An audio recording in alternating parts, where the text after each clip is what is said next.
Welcome.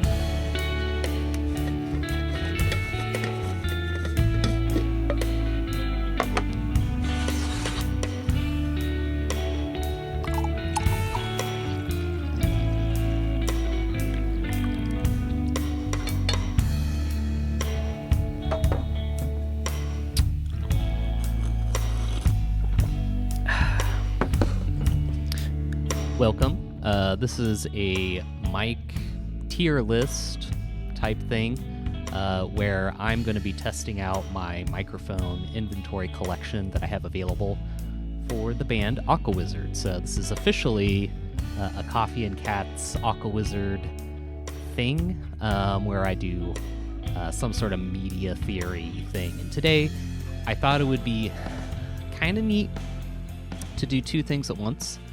I would compare different microphones and also test and make sure that they work. So the way I'm going to do this is I'm going to do a very simple go through everything, get the levels off of the microphone, and the way I'm going to do that, excuse me, I just had a delicious sip of coffee. I'm going to clap my hands in front of it, and then I'll just chat about the experience of the microphone. There is a list that I have of the microphones, but I thought it'd be more fun for me to just go through all of them, and then we would kind of, like, if I think of any, like, on the way, I didn't want to, like, have the list, like, you know what I mean. So, all right, and this is also going to be, you know, we got a lot of feedback from fans over the last year that our videos are too lazy, and I'm just going to have to say I agree. So, no, I'm just kidding. The serious videos that we do are not lazy at all. We put a lot of well-deserved effort, I guess, or whatever. Words that make sense, insert those here. But yeah, I'm going to just cut from each mic demonstration so that this is kind of a more fun, I don't know, interactive video or something like that. So also, I'm just going to be testing my vocals, my speech on the microphones. I'm not going to sing. I'm just going to kind of talk and, you know, yap. This is going to be one of those yapping videos. But you get a lot of different sounds from the human voice. So I figured it's like a quick, dirty, cheap way to just make sure all the microphones work. So the first microphone to get us started is what I think would be kind of a good reference mic. In my biased opinion, the Shure SM58 is one of the best microphones for the value. These are somewhat expensive microphones. They are not the cheapest microphones. They're not. If you buy a $20 Shure SM58 or SM57, you are probably buying a fake microphone. This is one of the most popular mics to rip off and make copies. And in fact, I have, as the next microphone, a ripoff of a slightly different model of this microphone. So again, this is the Shure SM58. I'm talking into it kind of real close to the part. Some people call it the sweet spot of the microphone. I just prefer to think of it as like on axis, or just the part where it's the most responsive. The thing about dynamic microphones like this one, and me putting my hand around it is slightly affecting the sound, so I should maybe avoid trying to do that. Very subtly affecting it, I guess. Hardly noticeable. But anyway, the thing about dynamic microphones, and I'm basically going to be demonstrating two types of microphones: a dynamic microphone, which is like the most basic kind of microphone, and then I'm going to demonstrate condenser style microphones, which use like a capacitor instead of a moving coil and a magnet. Those require phantom power, and so they have like a little bit different sound to them. Dynamic microphones, you know, you can pay a lot for a really nice dynamic microphone. But then condenser microphones, you can kind of get a similar sparkly high end with not having to pay as much money. So, anyway, these are just a bunch of random audio nerd thoughts.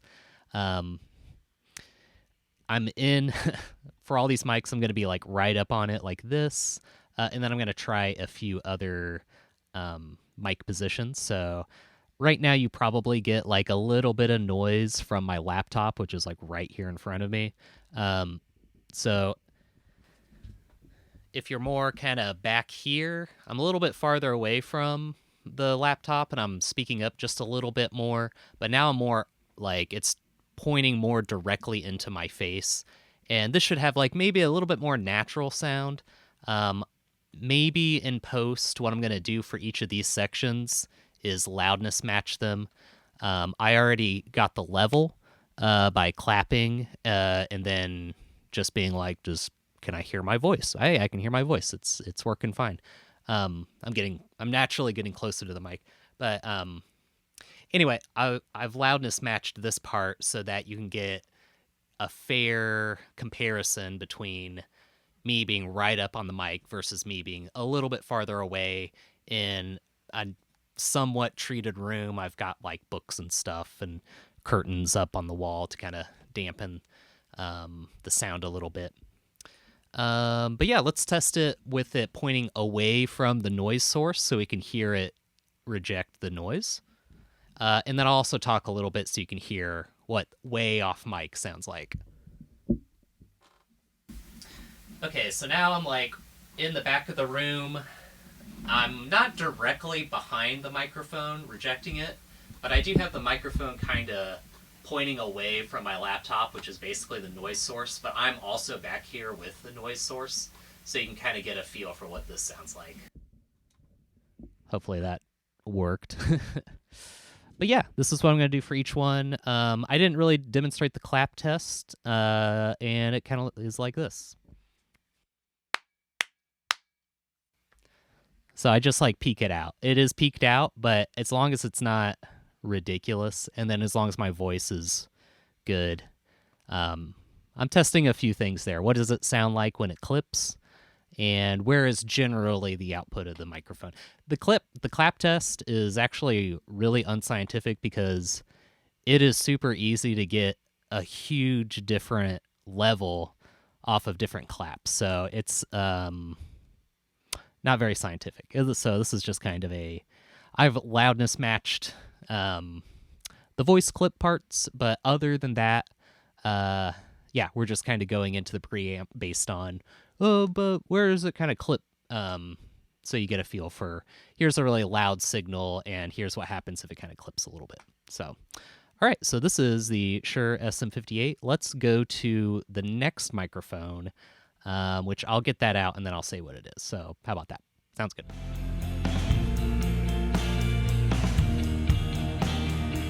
Oh, one additional test I wanted to do was take the mic off the mic stand and hold it.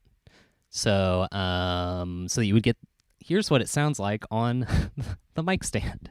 So, just for like handling noise purposes, I'll cut the part, or I don't know what I'm going to do. Fast forward. We'll see. Maybe I'll do something. No, I'm not going to work that hard for. I'm going to work very hard on these videos. I'm not going to be so lazy. So, anyway, next microphone. Here's the handling noise. Woo!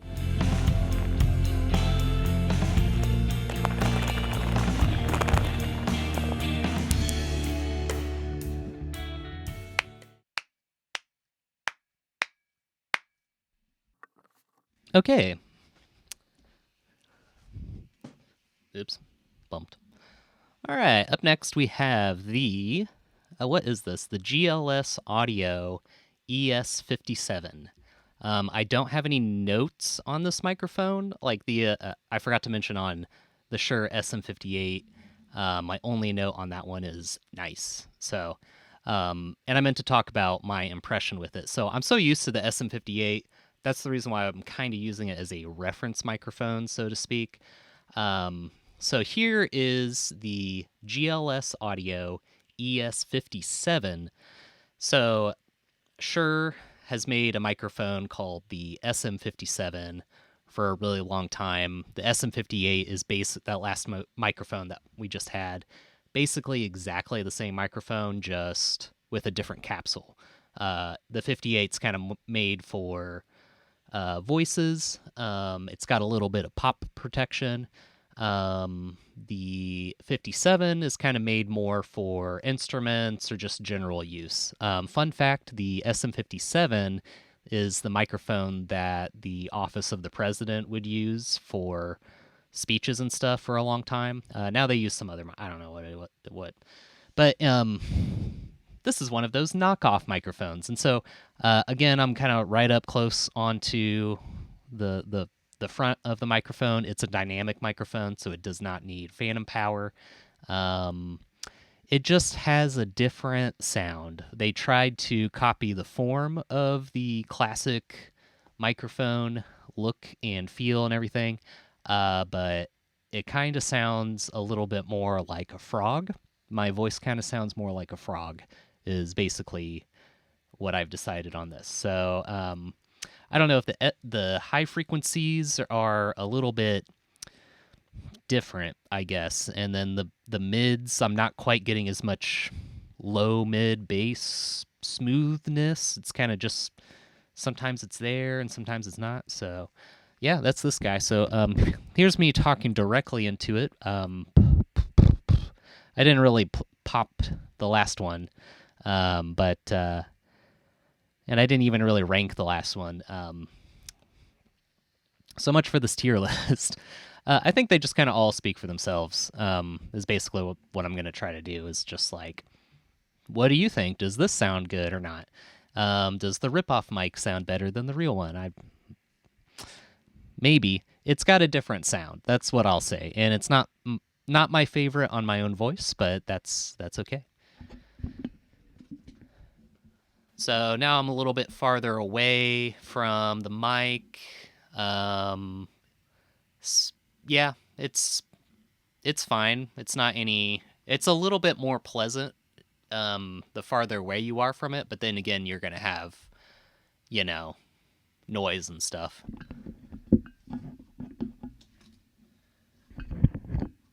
Okay, now we're rejecting noise, but also the signal is coming from where the noise is, so you get a feel for what the off mic sounds like.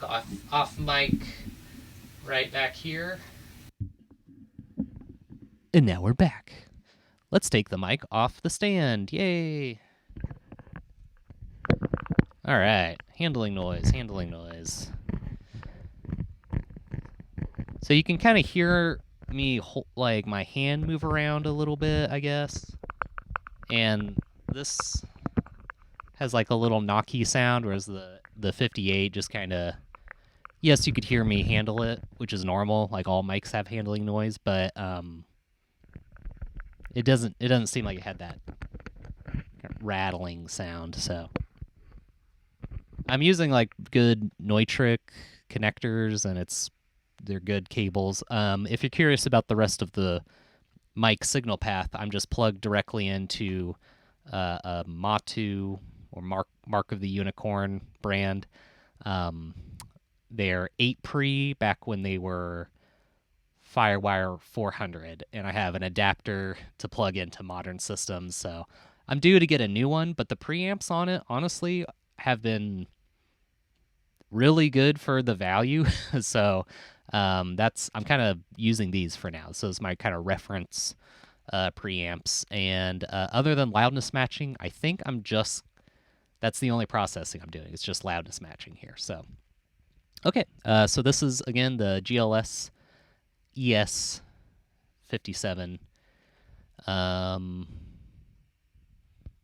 Yeah, it's a microphone. If, like I mentioned, I think this was probably like $50. So they actually kind of it's like half the price of a nice microphone. Still more expensive than a super cheap microphone. Speaking of super cheap microphones, let's go to a microphone that I got in a PA system. So we'll see how that stands up. Also, if you think I'm holding the mic weird, is just because I'm very used to putting the mic like right here. And I see a lot of people talking to their mics like this, and it's fine because you get a little bit more of a direct sound, which I get. Like people are like, "Oh yeah, I sound really good like this," and then you get a whole bunch of mouth noise. And then people put the windscreens and stuff up, which usually work, and that gets the job done. But I just got really used to doing it like this. So anyway, next microphone.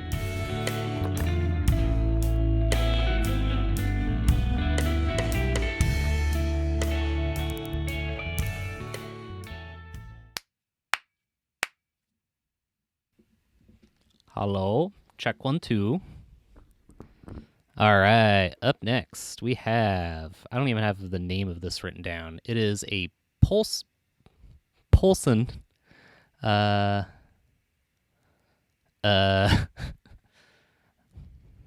not sure. I gotta go look at what it is. Okay, it's right here on the microphone. I'm not sure why I didn't just notice that, but it is the Polsen HDM-16-S. And I think S stands for switch. It has a switch. So you can do that. Pretty neat. So yeah, impressions with this guy, it definitely works. It sounds a little more pleasant than the GLS Audio ES-57. I had to gain it up just a little bit, but that's fine. Not a big deal. Honestly, sounds pretty good for a mic that just kind of came with a PA system. Maybe the S's, sibilances are a little strong. They could be smoothed out or something. I don't know. But yeah, it is a little bit sensitive to the popping. Like, it was very easy for me to pop it.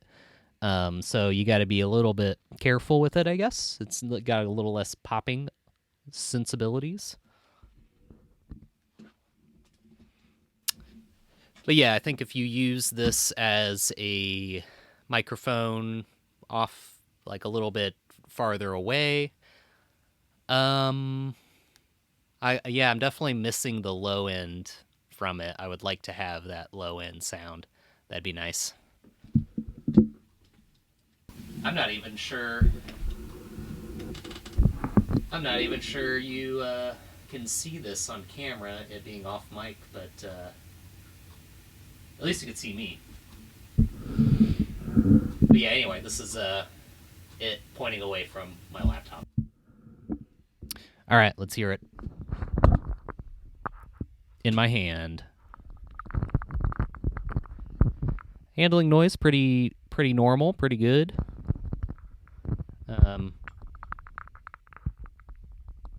It doesn't seem like it's too rattly or anything. But yeah, I do think it is a bit, for how well it is easy to plop it, it's kind of maybe missing some low end or something like that. So, I don't know. Cheap mic, I guess. But in maybe a good way. Maybe not. All right, so up next we have... do I have any more? I have 1 or 2 more dynamic microphones, so let me get them swapped in here real quick.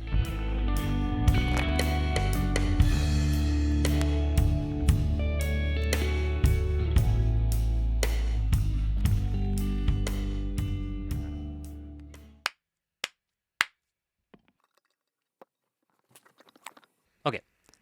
All right, so up next we have a bit of a treat. We have the ElectroVoice RE635A. ElectroVoice 635A, or EV635A. Yeah.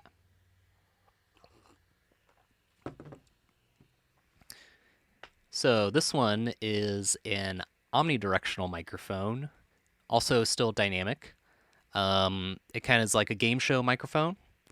Because it's omnidirectional, it has a little bit less bass boost when you're right up next to it. So I'm right up on this guy, and I sound fairly standard.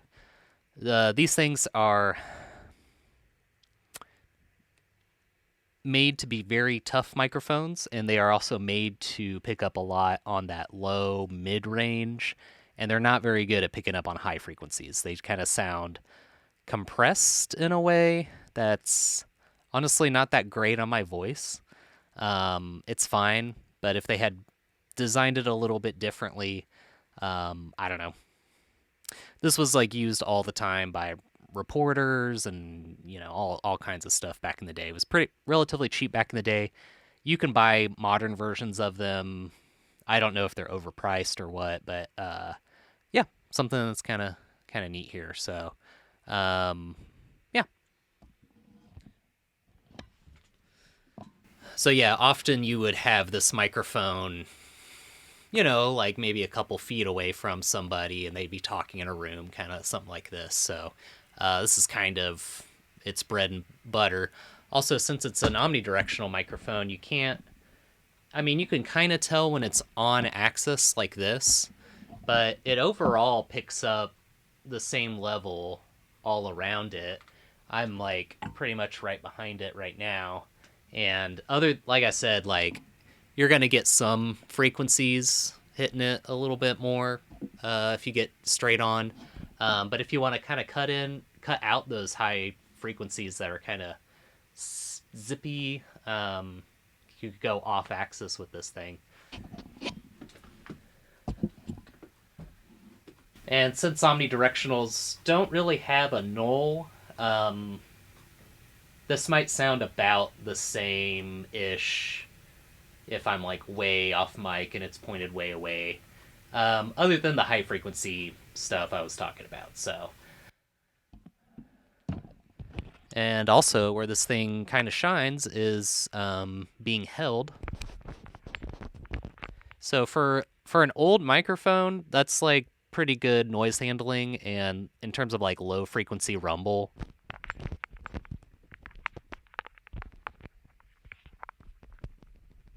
it's good at like you don't really hear too much handling noise. So yeah, that's the ElectroVoice 635A. Honestly, what is this good for? It's a really good harmonica microphone. It's really good on any like super harsh, because what you would do is like EQ it and do some stuff like that. I just noticed that my pinky is standing up, like it's anyway, like I'm holding a microphone like a fancy person. So anyway, I think this is the last of my truly dynamic microphones in the Aquawizard mic collection. Up next, let's switch to condenser mics, but before we go full blown into condenser mic world, we're gonna swing by a hybrid mic. So stay tuned for that coming up next.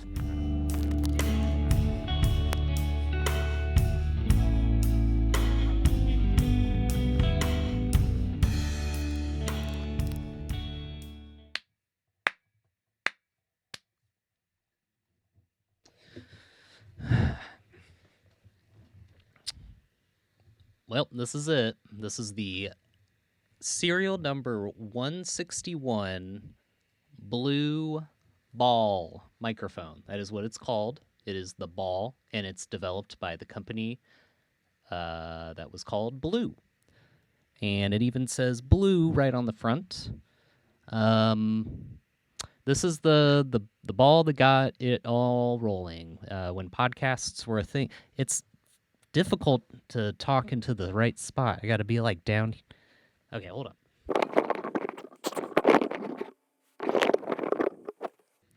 I know I can adjust my stand differently, but it's... Why does it... This design is not as convenient as it seemed like it was going to be. See, I wish I had this on here, but it doesn't... You can't rotate this all the way around. So, I'm just going to... No. Okay, hold it. My stand is partially broken at the moment, so that's why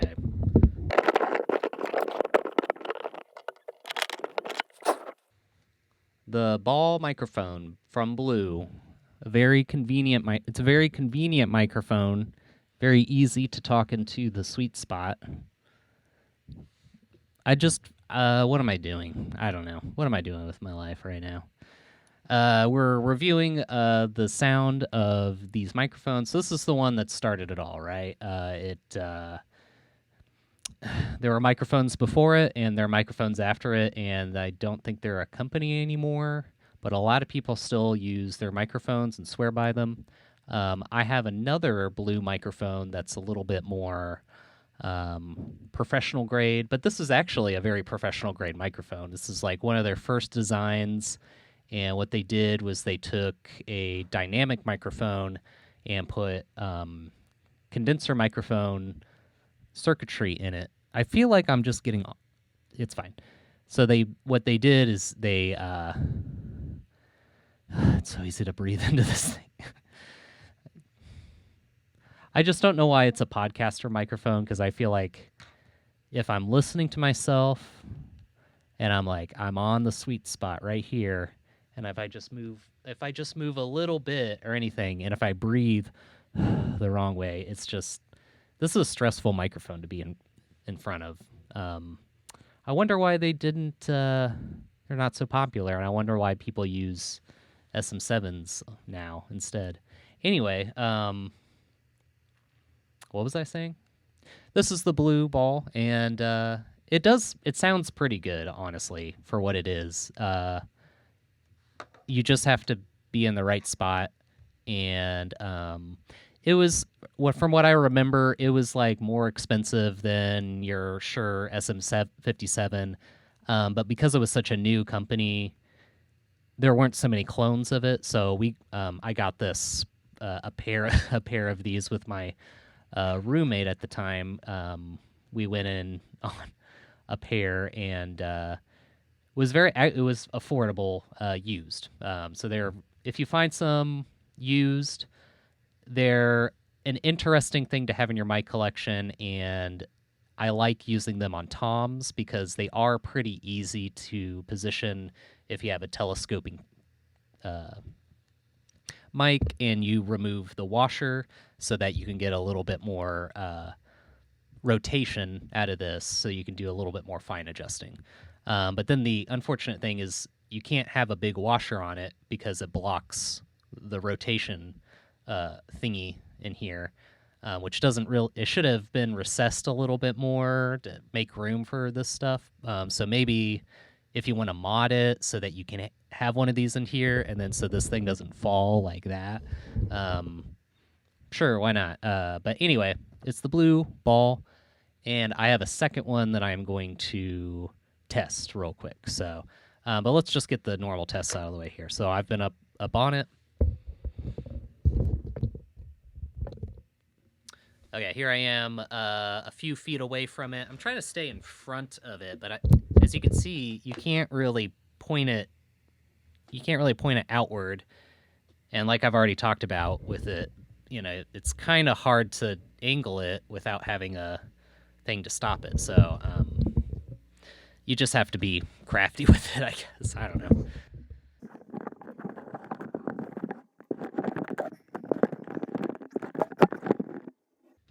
Okay, honestly, I was having a tough time trying to get this to point away for the reasons that I mentioned, and so yeah, screw this microphone. This was supposed to be like a very convenient design, and it comes with its own mic clip, and all you got to do is give it phantom power, which I forgot to mention. This thing, that's the condenser circuitry requires the phantom power. And yeah, so it's a microphone. Let me just do a quick test on the pair. So yeah, this one's 161.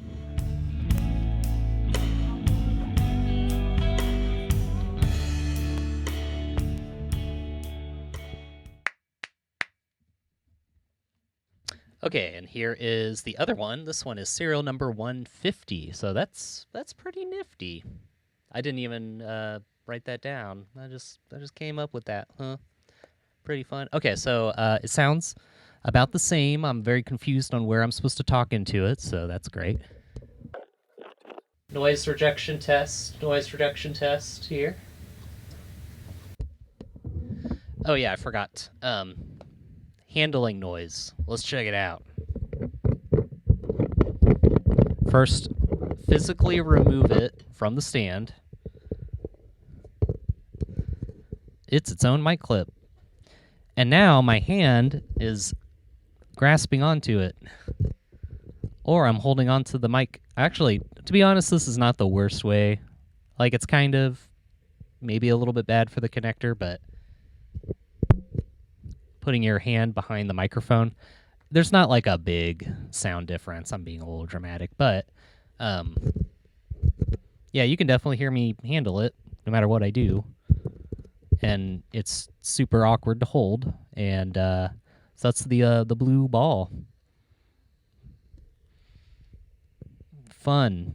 Look, it has an LED that turns on. Isn't that neat? Woo!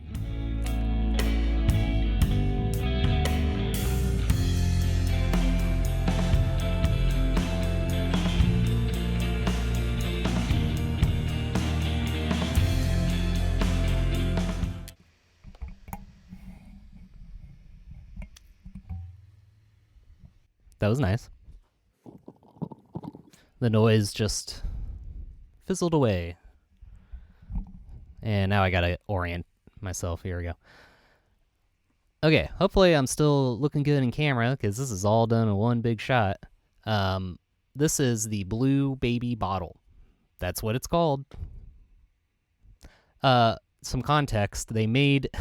I have this like right on my face, don't I? So for some context, they made a really, really expensive, nice microphone called the Bottle. History, blah, blah, blah. I'm not going to talk about that. It's not even, it's like, of course it's like a good microphone, but anyway, microphones, right? This is a little baby version of it. And to be honest, it's pretty good, pretty sensitive in the low frequencies, but now we're getting into the condenser microphone world, and condenser microphones, or capacitor microphones, or whatever you want to call them. Hi, Nora. Yeah. So condenser microphones are generally more sensitive all around. It's easier to breathe into them and make them go like that. But they just sound nice. Just like my little kitty cat. Say hi, Nor.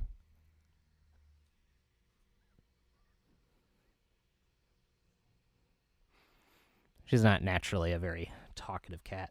She's been drooling or drinking water or something. She's drooling over her toys. Anyway, what was I talking about? But yeah, I think the overall sound is really nice. A little bit inconvenient design, but it's not really meant to be handheld or anything like that. And yeah, I keep kind of breathing into it. So these, generally, people put the windscreen up on them, and it sounds fine. They also generally sound pretty good as room mics, like pretty far away from stuff. So this is a cardioid style, which means it will have that proximity effect that any cardioid mic has. So back here, though, it should sound pretty natural, I suppose. And, you know, stuff. And now I've got it pointing away from me and my laptop noise. So yeah, it's a little bit closer to me than the other stuff. I should maybe be back here or something like that. I don't know.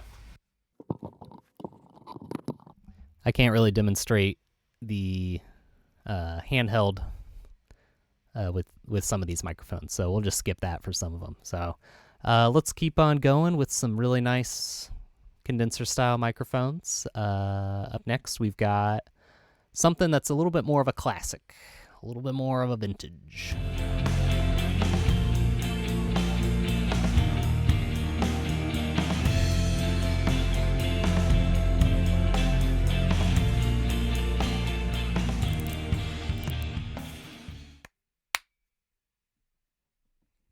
All right. I'm a little, it's very sensitive. So, up next, we have the AKG C451 EB, one of the original AKG nice microphones that are in a very compact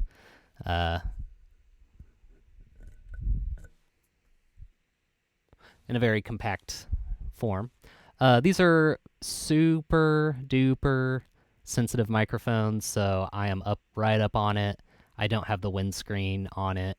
I have one, but I'm just going straight in. Like, this is what the microphone sounds like. Very susceptible to, well, me blowing into it. But if I bump the mic stand, it's not that bad, honestly. But man, is it easy to blow into. Whew, it's just, so you really got to be very careful with some of these microphones. Not that they're like flimsy microphones or anything like that, but that, yeah, it's very easy to get that. Oh my God, that was so loud in my headphones. I did not. So that's what I'm talking about. This microphone should be very, very good at getting a nice sound in the room. Probably gets a little bit of my laptop noise, but that's fine. Everything does.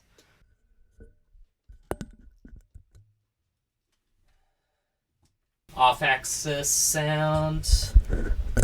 Point it directly away from the laptop, but I'm also over here too, because why not?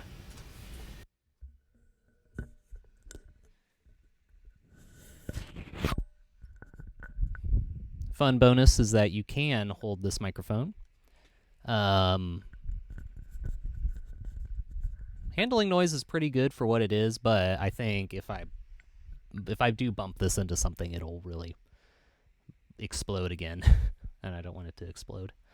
I just gotta like hold it, like no air is coming in. I gotta hold it above my nose. If I hold it right here, I get enough sound, but I'm not breathing on it. This is what breathing should sound like. But now I probably sound real nasally. Anyway, I'm goofing around. Yeah, I really like this microphone. It does have exchangeable capsules. This one is the cardioid capsule, as you can probably tell, of how sensitive it is with the low frequencies especially. And it just hooked into my mustache, and that was a little gross. But yeah, this is one of my favorite microphones, other than the fact that it's super sensitive, and that's the reason why I don't use it that much. But I like it on all kinds of stuff. So acoustic instruments, this thing is great. It's got just a full sound. It's got a lot going on with the high end. It almost makes me think that maybe some of the components in this thing are kind of wearing out. And also, if I try to turn on any of the switches, it has a lot of these microphones. Actually, I think this is the first one. Have filters and pads built into them. So if you have a really loud instrument, or you have an instrument that's really just high frequencies, and you just want to filter out all of the rumble, you can turn on those filters. But otherwise, yeah.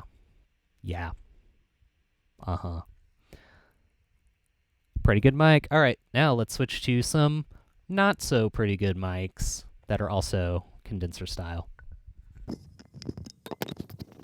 What do I sound like in here? What does this sound like? I don't know. Nothing really.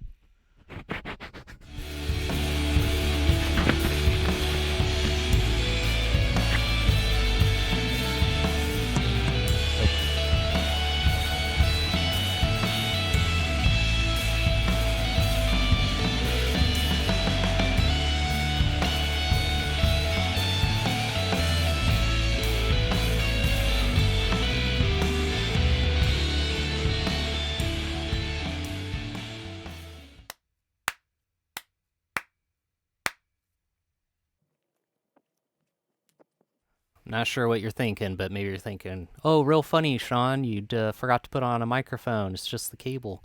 No, this is the microphone. That's what's funny about it, I guess.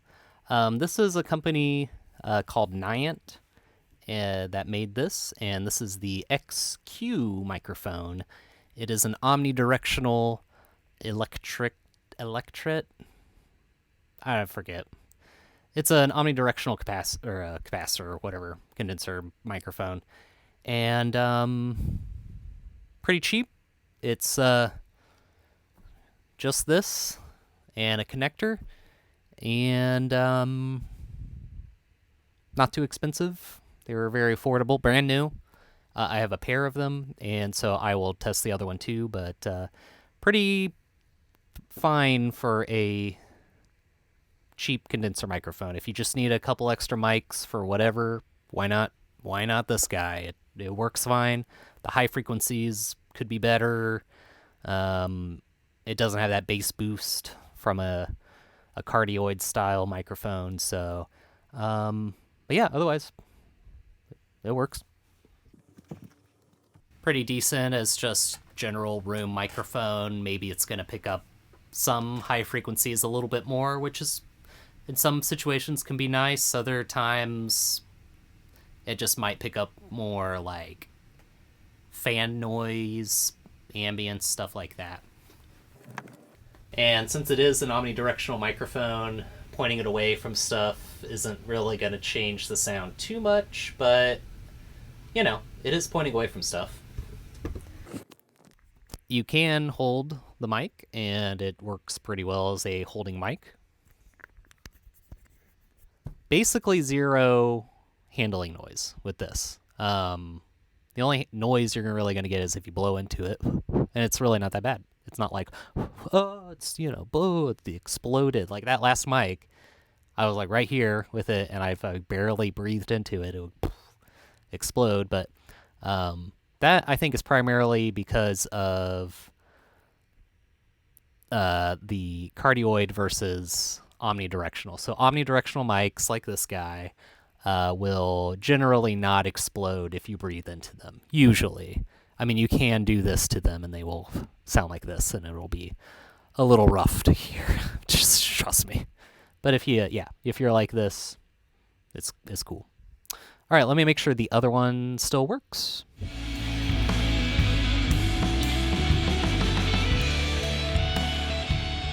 Check 1, 2. Honestly, they kind of look like little bullet shells or something weird like that. Yeah, it sounds almost exactly the same, I think, just kind of with a little... Yep. So, microphones, man. The Naiant Audio X-Q. Omnidirectional. Yep. Cool stuff.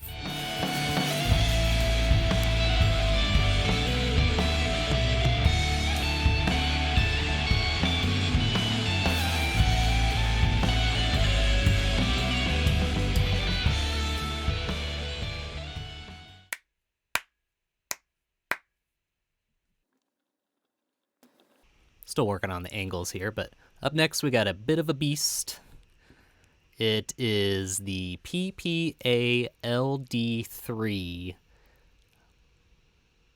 It is a condenser style microphone with tube circuitry in it. It was made by some company in America, but it's definitely a Chinese-made microphone. It's kind of a knockoff of a certain classic microphone style. So yeah, you might be thinking, oh, it's a little bit noisy, but I do have it in omnidirectional mode at the moment. So kind of the way this bad boy works is it's got the circuitry here. Normal phantom power is not the best for tube electronics because it needs more voltage, basically. So it has its own special power supply and cable, and then that is plugged into a little remote control unit where you can control the different settings. So that's kind of neat.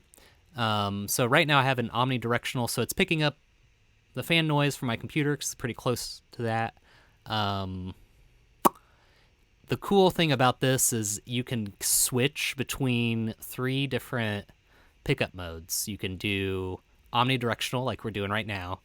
I'm going to switch it over to cardioids so you can hear it with the bass boost, but also it'll hopefully cut some of the fan noise, hopefully. And then the third mode we're going to try is a figure of 8 or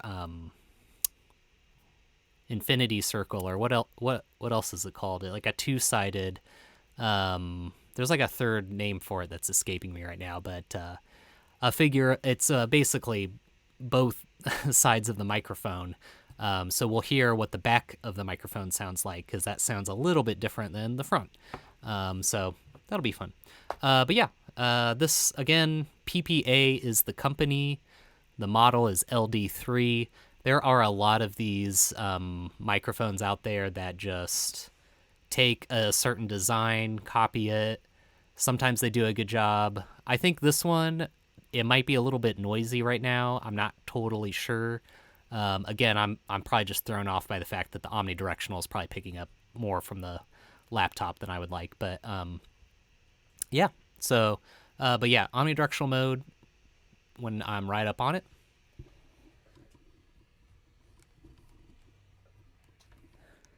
I guess just to show that I was using it in omnidirectional mode, or I am using it in omnidirectional mode, here I am on the end of the microphone, where normally this wouldn't sound very clear.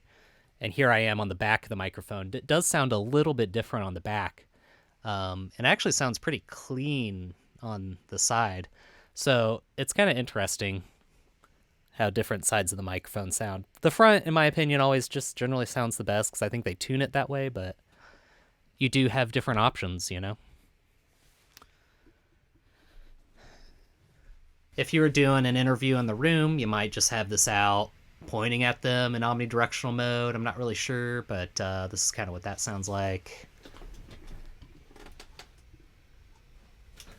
All right, now we have it way away from the source of noise and everything. Just to see what that sounds like. Back of the room. All right, so this one's basically like 3 mics in one, sort of like I mentioned. Let's try it in cardioid mode. All right, now we are in cardioid mode. We got a little bit more bass. It wasn't as much bass as I was expecting, but I do think the noise is quite a bit lower. I think the noise is pretty fine. You can hear me breathe into the microphone a little bit more. Honestly, it is pretty hard to position yourself just right with these microphones, and I think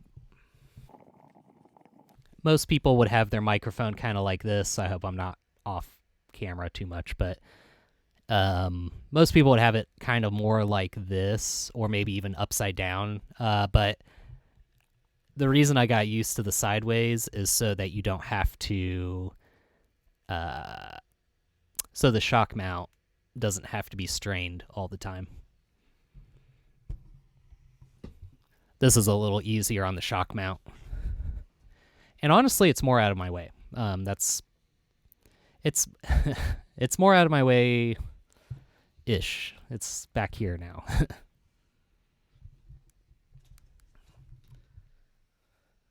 But yeah, if you're going to do some distant miking, cardioid's a good choice because it would sound pretty natural and I don't get as much noise from the laptop. Okay, now I'm on the back side of the mic, kind of rejecting the noise, so this is what off mic sounds like. I can't even take this off of its thingy without unplugging it, so I'm not going to bother with handling noise. But honestly, if you did have to handle it, it's could be worse. And it has the shock mount, which is nice, so no, not too much rumbling there. The thing is very heavy. So make sure to cantilever it or whatever.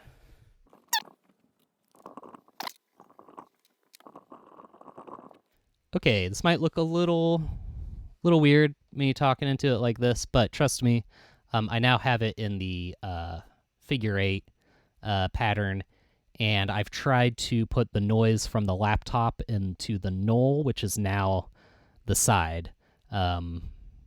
But the cool thing about the figure 8 position is I can talk into the back of the microphone. Wow, does the back of the microphone sound a lot different? It sounds like I'm talking into the back of my head. But yeah, that's the idea with figure of 8, is you can talk into both sides, and this side sounds better. And the knoll is like here instead of the back of the microphone, so that's kind of weird.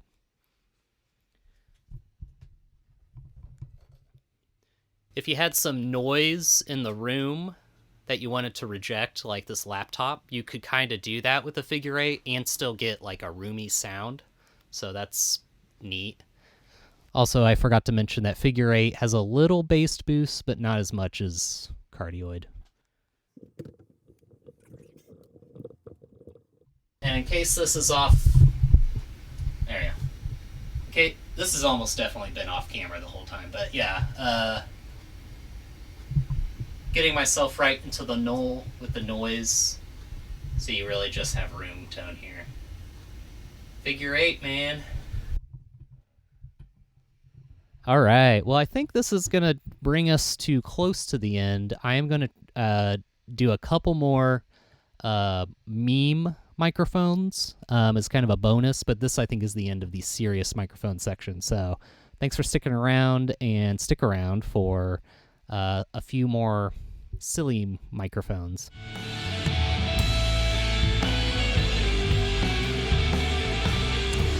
This isn't really a silly microphone, but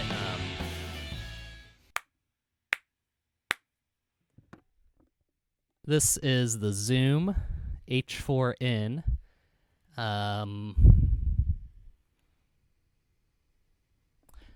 Set to the kind of wide stereo pickup, but yeah. It's a stereo mic that is built into the Zoom H4n, and it's basically just two... I don't even remember if they're omnidirectional or cardioid, but they're just basically pointing left-right. This is sometimes called an XY pair, and they are phase coherent, so it should sound, for the most part, like I'm in the middle, because I'm talking into the middle like it right here. They're somewhat sensitive, so I might be popping it. I have no idea. And I'm too lazy to put it on a stand, so I'm not really going to test that. I am going to have them, like, the thing is on the desk, but it's kind of close to my laptop, so it's probably picking up a good amount of that noise.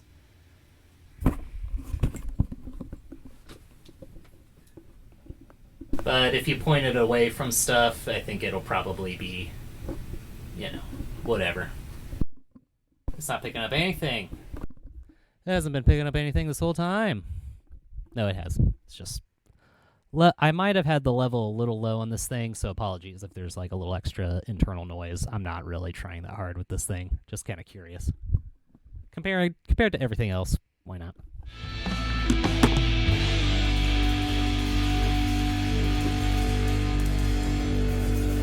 Now this is the MacBook laptop speakers. I am talking, and they've been recording this whole time, hopefully.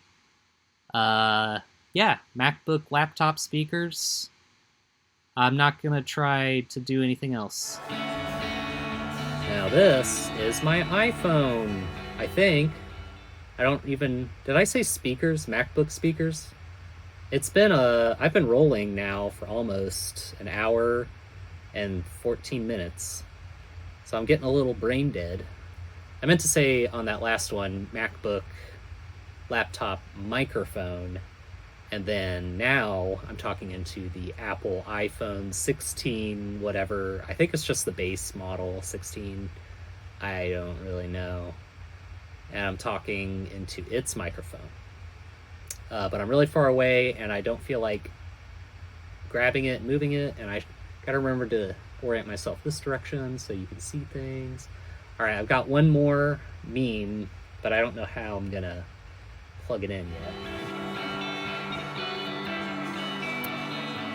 This is the microphone that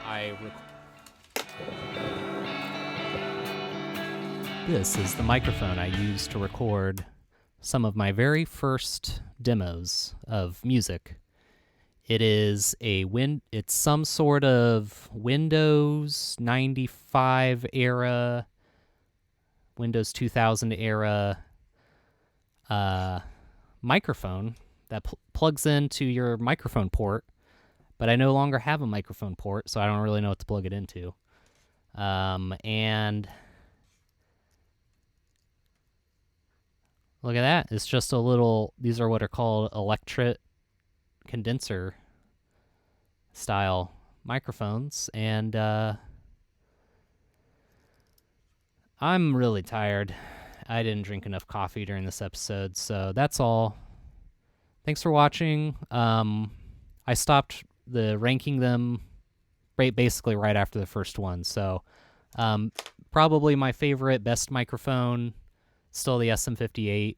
You don't have to fuck around with, like, sorry, I don't try to keep it clean. You don't have to mess around with a bunch of extra components. It just sounds good.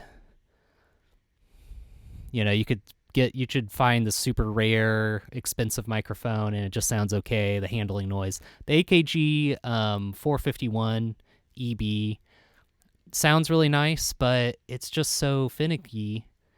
I don't know.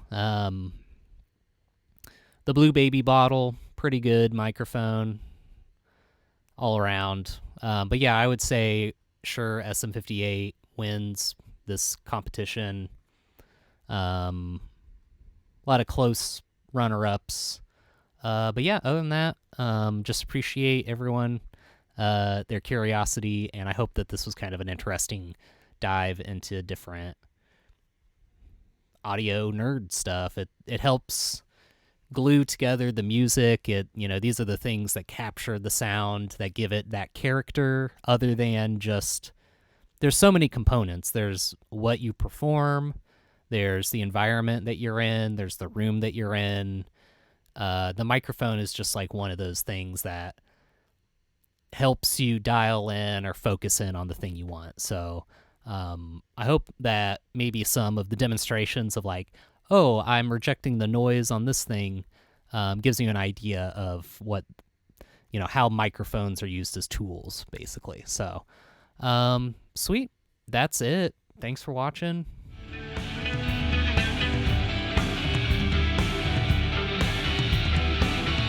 It's gotten real cold. Still really tasty.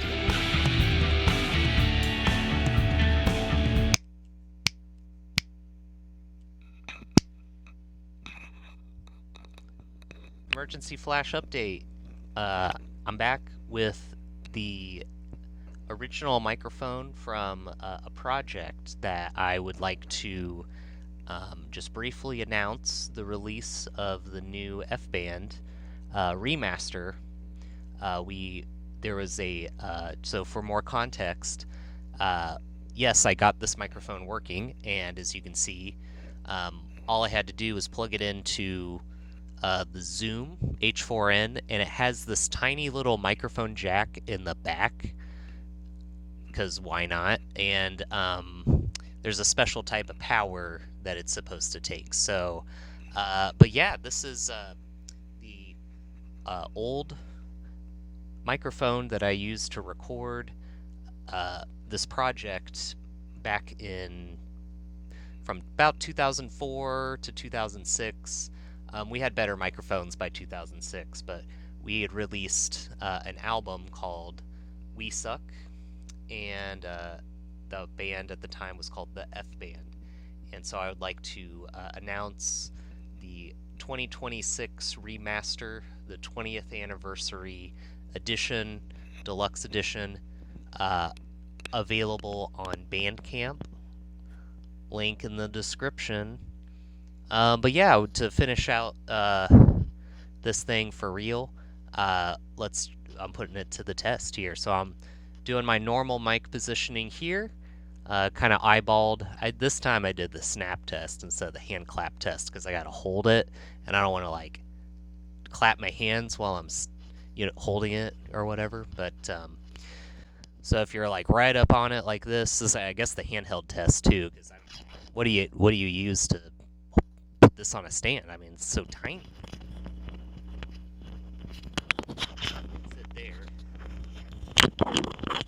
Yeah, you get the picture. So anyway, if it's pointing away and pointing away from noise and pointing away from me, pretty far away. Now it's even farther away. And yeah, so and this one's going into the Zoom H4n. So your mileage may vary on these. You might have this is what you get. So anyway, thanks again for watching. Have a good one.